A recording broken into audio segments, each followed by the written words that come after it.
అక్షర TV news బులెటిన్ల ముందుగా headlines. రానున్న రోజుల్లో బీఆర్ఎస్ పార్టీకి మంచి రోజులు వస్తాయి. మాజీ మంత్రి ఎర్రబెల్లి.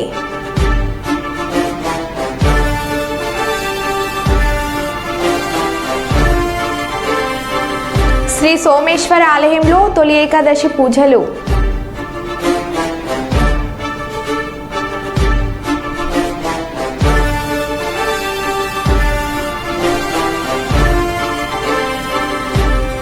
గడ్చిరోలిలో భారీ ఎన్కౌంటర్.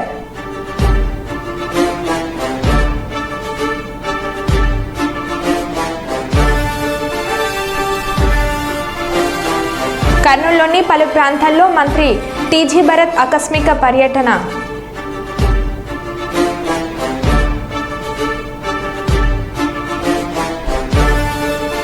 వెయ్యి స్తంభాల దేవాలయాన్ని సందర్శించిన కూడా నూతన చైర్మన్ ఇనగాల వెంకట్రామరెడ్డి.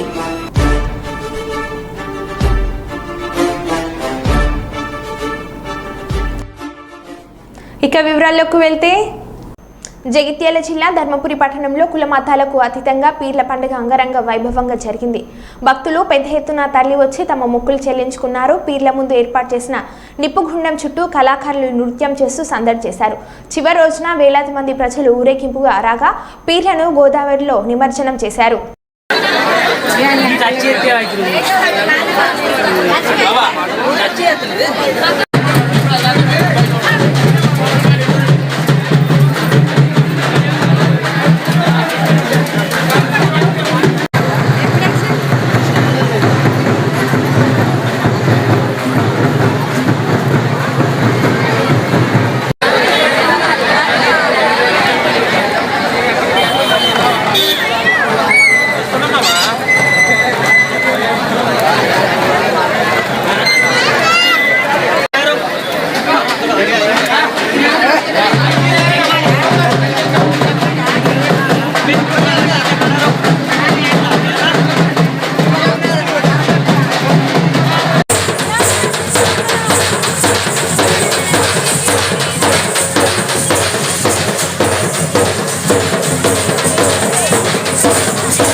ప్రజాభవన్లో ఎమ్మెల్యేలు, ఎంపీలు, ఎమ్మెల్సీలు, ఇతర కాంగ్రెస్ ముఖ్య నేతలతో సీఎం రేవంత్ రెడ్డి భేటీ అయ్యారు. 3 విడతలుగా రుణమాఫీ చేయడంపై సుదీర్ఘంగా చర్చించారు.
బీబీకా ఆలం ఊరేగింపు పాత బస్సులో కొనసాగుతుంది. బీబీకా ఆలం ఊరేగింపునకు స్వాగతం పలికేందుకు భారీ సంఖ్యలో ముస్లింలు చార్మినార్ వద్దకు చేరుకున్నారు. ఈ నేపథ్యంలో పోలీసులు భారీ బందోబస్తు ఏర్పాటు చేశారు.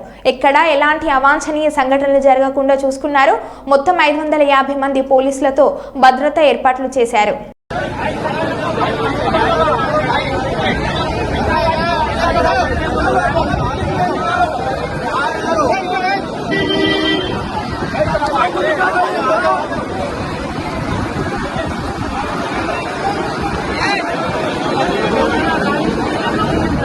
తెలంగాణలో వీధి కుక్కల స్వైర విహారం, వందల దాడులు జరుగుతున్నా పట్టించుకొని రేవంత్ సర్కార్.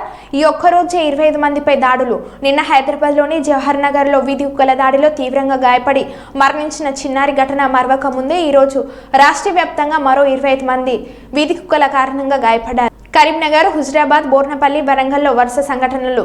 దాడి జరిగి వరంగల్ ఎంజీఎం ఆసుపత్రిలో చేరగా అక్కడ సరిపడా ఇంజెక్షన్లు లేవని తెలుసుకుని తీవ్ర ఆందోళనలో ప్రజలు. వీధి కుక్కల భయంతో ఇంట్లో నుంచి బయటకు రావాలంటేనే వణికిపోతున్న ప్రజలు.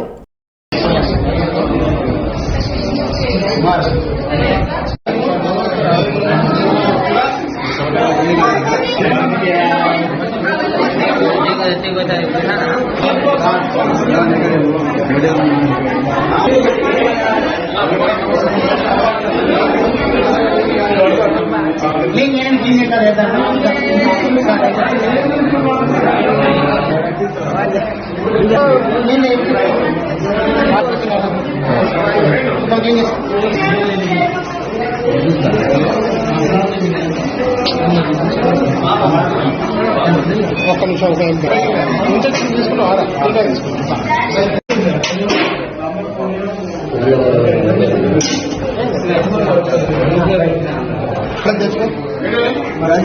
రూమ్ లో ఉన్నాయి పెట్టేసి మా కాలికి ఎవరికంటే చూడండి.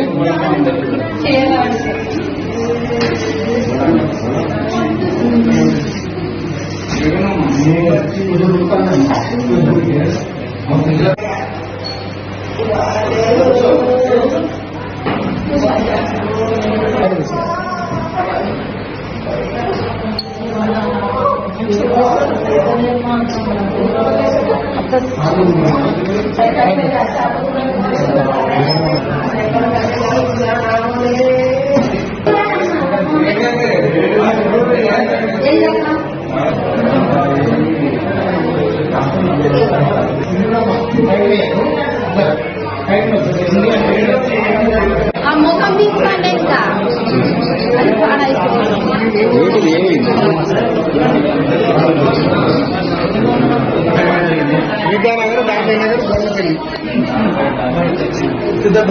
ఈరోజు హుజరాబాద్ లో పలు వార్డుల్లో కుక్కల చాలా మందికి కరోనా జరిగింది. దాదాపు 18 మంది దాకా కరోనా జరిగింది.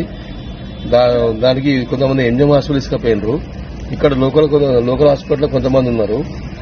దాదాపు 10 మంది దాకా ఎంజిఎం తీసుకుపోయినారు. దీనిపై మున్సిపల్ వాళ్ళు చర్య తీసుకోగలరు. ఇబ్బంది అవుతుంది కుక్కలతో కూడా. కుక్కోజులతో చాలా ప్రజలు ఇబ్బంది పడుతున్నారు. దానిపై కొంచెం మున్సిపాలిటీ వాళ్ళు చర్య తీసుకోగలరు. కిరాణా షాప్ ఇక్కడ మన గుడిపూట కిరాణా షాప్కి వెళ్తాను. పక్కన నుంచి వచ్చింది. పక్క నుంచి వచ్చి డైరెక్ట్ అందుకున్నది. పాయింట్ నుంచి వెళ్ళి వచ్చాను. ఒక ముసలైన అడి అనగా ఇచ్చిపెట్టింది. లేకపోతే ఇచ్చిపెట్టకు కళ్ళ తీసి దూరం జరిగింది. ముసలైన అడి అడిగినవాడికి చాలా తెల్లగానే ఉన్నాయి కానీ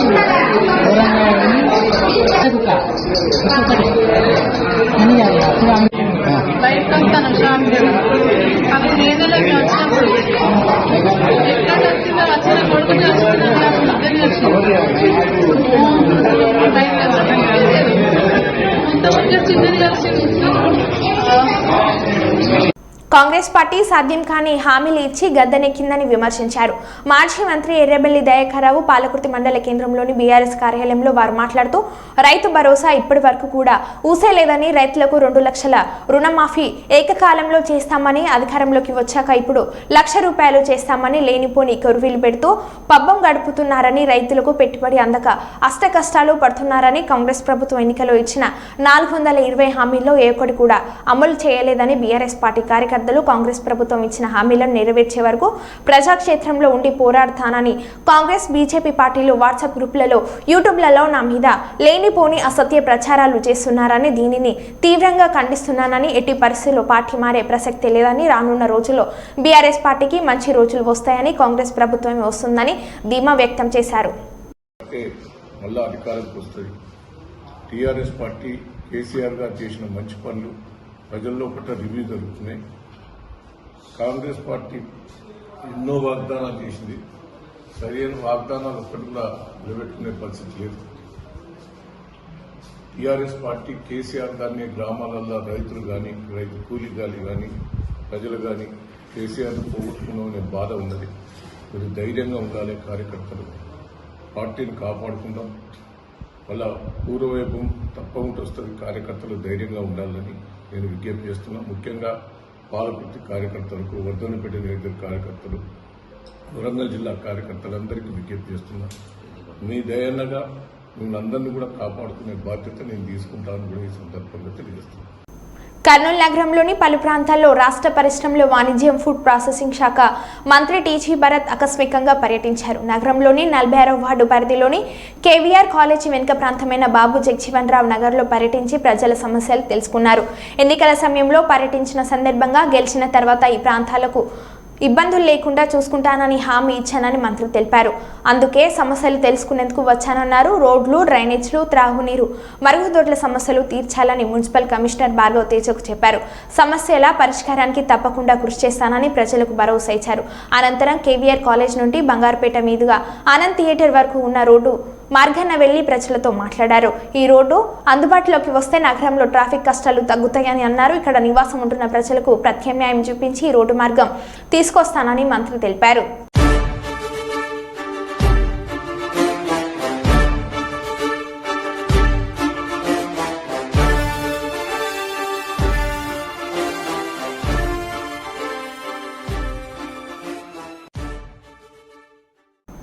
సికింద్రాబాద్ సిక్ విలేజ్లోని ఇంపీరియల్ గార్డెన్స్లో బ్రహ్మకుమారిస్ ఆధ్వర్యంలో రామోజీరావు సంస్మరణ సభ.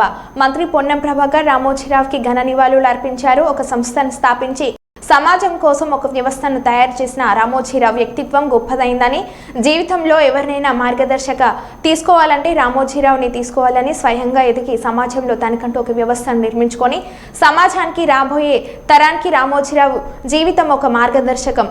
వారు పడ్డ శ్రమ, నిబద్ధత, అంకుటిత దీక్ష, సమయస్ఫూర్తి రాబోయే తరానికి ఆచరణీయమైందని పొన్నం ప్రభాకర్ అన్నారు.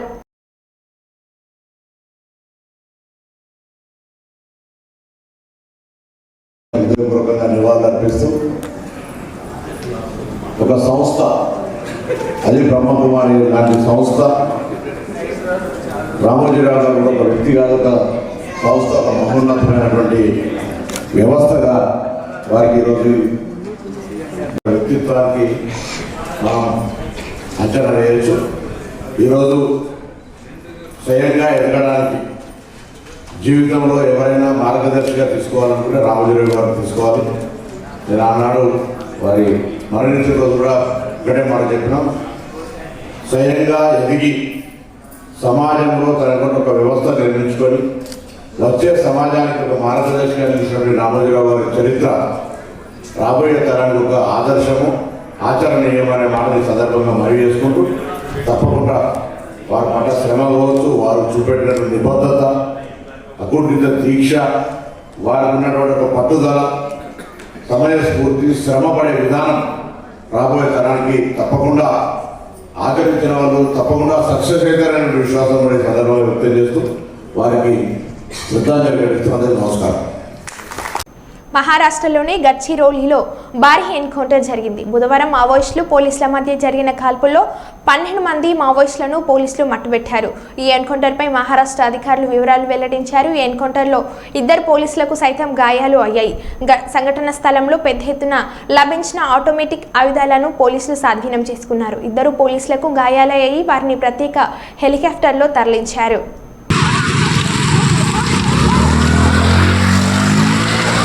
ठीक है सर, ठीक है।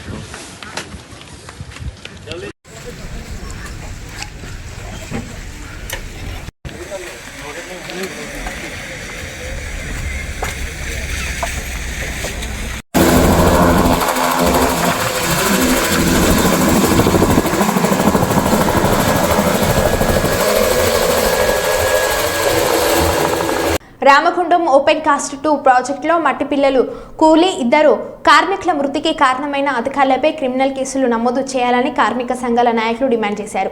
ఈ మేరకు పెద్దపల్లి జిల్లా గోదార్కని సింగరేణి ప్రాంతీయ ఆసుపత్రిలో మృతదేహాలను పలువురు నాయకులు పరామర్శించారు. సింగరేణి డైరెక్టర్ వైవికే శ్రీనివాస్, రామగుండం ఎమ్మెల్యే రాజ్ ఠాకూర్, మక్కన్ సింగ్ గుర్తింపు సంఘం ఏఐటియుసి ప్రధాన కార్యదర్శి రాజ్ కుమార్, బీఆర్ఎస్ నాయకులు కౌశిక హరితో పాటు వివిధ కార్మిక సంఘాల నాయకులు పరామర్శించారు. ఈ సందర్భంగా నాయకులు మాట్లాడుతూ వర్షాలు పడుతున్నప్పటికీ అధికారులు కుట్రపూరితంగా పనులు చేయించారని ఆరోపించారు. ఇక ఈ సంఘటనకు బాధితులైన అధికారులను వెంటనే విధుల నుంచి తొలగించాలని డిమాండ్ చేశారు.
నేను ఈ ప్రాంత శాసనసభ్యుడిగా, ఈ ట్రేడ్ యూనియన్ లీడర్గా, సీనియర్ కాంగ్రెస్ పార్టీ లీడర్గా ఇవాళ కుటుంబానికి భరోసాగా ఉన్నాం.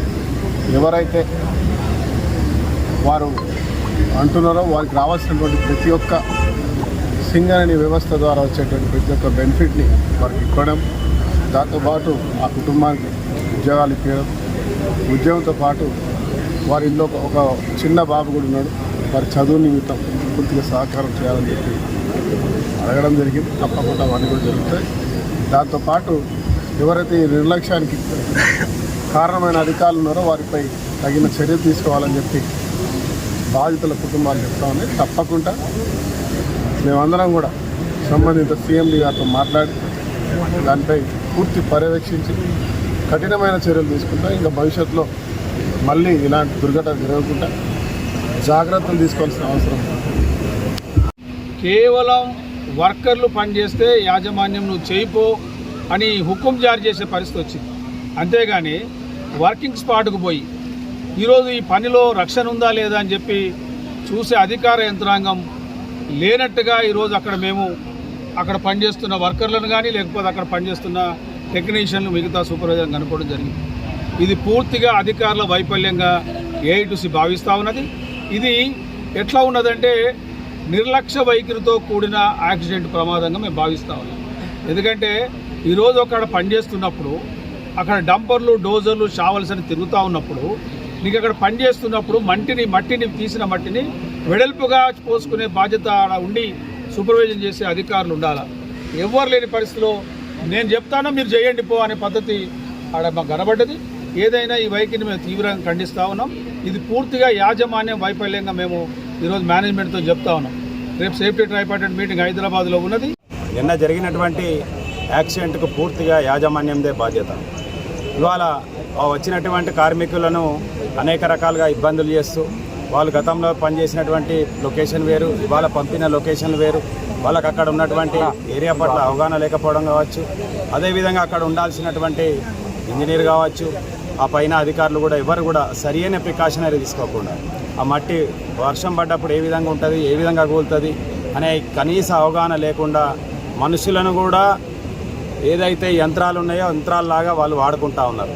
ఎంతసేపు బొగ్గు తవ్వాలి, తేవాలి, లాభాలలో తెచ్చుకోవాలి తప్పించి కార్మికులకు ఉన్నటువంటి కనీసమైనటువంటి సౌకర్యం కల్పించడంలో యాజమాన్యం విఫలమవుతోంది.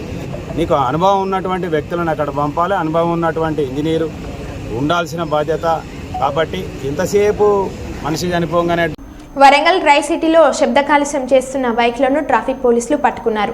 వాటికి సంబంధించిన సుమారు 150 సైలెన్సర్లను వరంగల్ ఎంజీఎం జంక్షన్లో రోడ్ రోలర్ సహాయంతో తొక్కించారు. ఎవరు కూడా ఇలాంటి సైలెన్సర్ వాడొద్దని వరంగల్ ట్రాఫిక్ ఏసీపీ సత్యనారాయణ అన్నారు. డుగుడుగు సౌండ్లతో శబ్ద కాలుష్యం పెంచుతున్నారని, ఇది ఒక ఫ్యాషన్గా యువతకు మారిందని, ఇలాంటివి పునరావృతమైతే చర్యలు తప్పవని హెచ్చరించారు. ఇక నుండి ఎవరైనా వాడినట్లయితే వాళ్ళపై కేసులు పెట్టి చట్టరీత చర్యలు తీసుకుంటూ వాళ్ళ సైలెన్సర్లు తీసివేయడం జరుగుతుందని అన్నారు.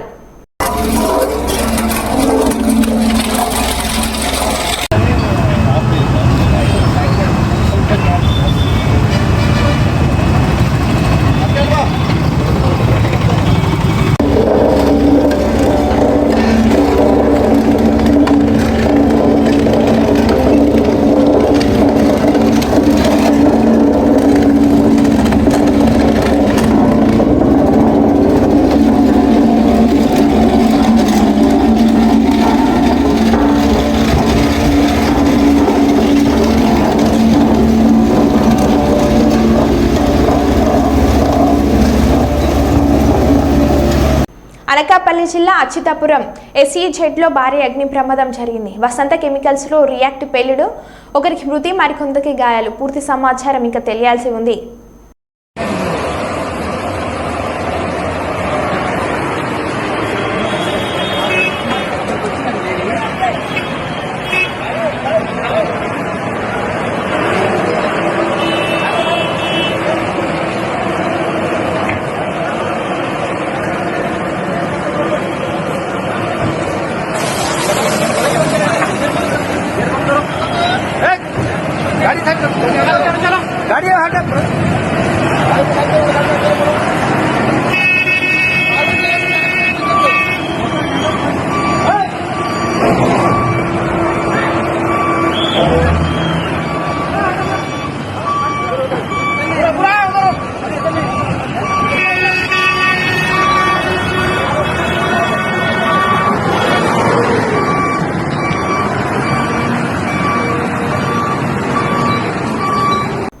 ములుగు జిల్లా వాచేడు మండలం పెనుగోలు గ్రామంలో వైద్య శిబిరం నిర్వహించేందుకు జిల్లా వైద్యాధికారి డాక్టర్ అల్లం అప్పయ్య చేసిన సాహసం జిల్లా వ్యాప్తంగా వైరల్గా మారింది.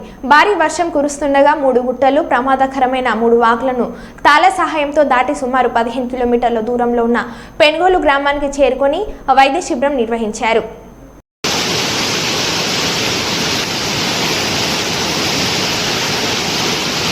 సార్ ఆ క్లాత్ అడిసిరేండి క్లాత్ అటు తాడిసిరేండి అటు ఇసిరేండి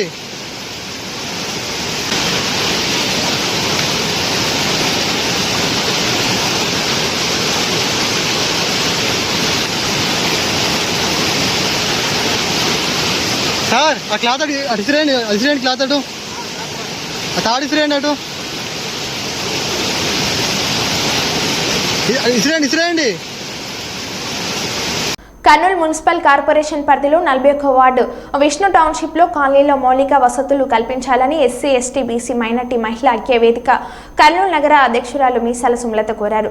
ఈ కర్నూలు కలెక్టరేట్ కార్యాలయం ఎదుట 41వ వార్డు విష్ణు టౌన్షిప్లో రోడ్లు, మంచినీరు, వీధి లైట్లు, మురికి కాల్వలు, సీసీ కెమెరాలు ఏర్పాటు చేయాలని ధర్నా చేశారు. ఈ సందర్భంగా నగర అధ్యక్షురాలు మీసాల సుమలత మాట్లాడుతూ 18 సంవత్సరాలుగా విష్ణు టౌన్షిప్లో రోడ్లు వేయలేదని, మంచినీరు సరఫరా సక్రమంగా ఇవ్వాలని, విద్యుత్ స్తంభాలు ఏర్పాటు చేయాలని, మురికి కాల్వలు శుభ్రం చేయాలని, దోమల నివారణకు చర్యలు తీసుకోవాలని కోరారు. కుక్కలను తీసుకెళ్ళాలి, ఇలాంటి అనేకమైన చర్యలు తీసుకోవాలని ప్రభుత్వ అధికారులను నేను కోరుతున్నాను. ఎందుకంటే ప్రభుత్వ అధికారులు పన్నుల రూపంలో తీసుకుంటున్నారు, కానీ ఆ పన్నులు తీసుకునే పన్నులను సక్రమైన రూపంలో సద్వినియోగం చేయాలని కోరుతున్నాను. పుట్టుకతో కాలేయ సమస్యతో బాధపడుతున్న 3 సంవత్సరాల వయసున్న మాస్టర్ చౌహాన్ ఆదిత్యకు విజయవంతంగా కాలేయ మార్పిడి శస్త్రచికిత్స చేసిన ఉస్మానియా జనరల్ ఆసుపత్రి వైద్యులు పారామెడికల్ సిబ్బందికి ముఖ్యమంత్రి రేవంత్ రెడ్డి అభినందనలు తెలియజేశారు. కుమారుడి కోసం కాలేయదానం చేసిన మాతృమూర్తి అమల చికిత్స పూర్తి చేసుకున్న ఆదిత్య పూర్తిగా కోలుకోవాలని, నిండు నూరేళ్ల ఆరోగ్యంగా ఉండాలని ఆకాంక్షించారు. ప్రభుత్వ ఆసుపత్రిలో ఇలాంటి అత్యుత్తమ సేవలు అందిస్తున్న వైద్యులు, ఇతర సిబ్బందికి ముఖ్యమంత్రి ఈ సందర్భంగా ఒక సందేశంలో ప్రత్యేకంగా అభినందనలు తెలియజేశారు.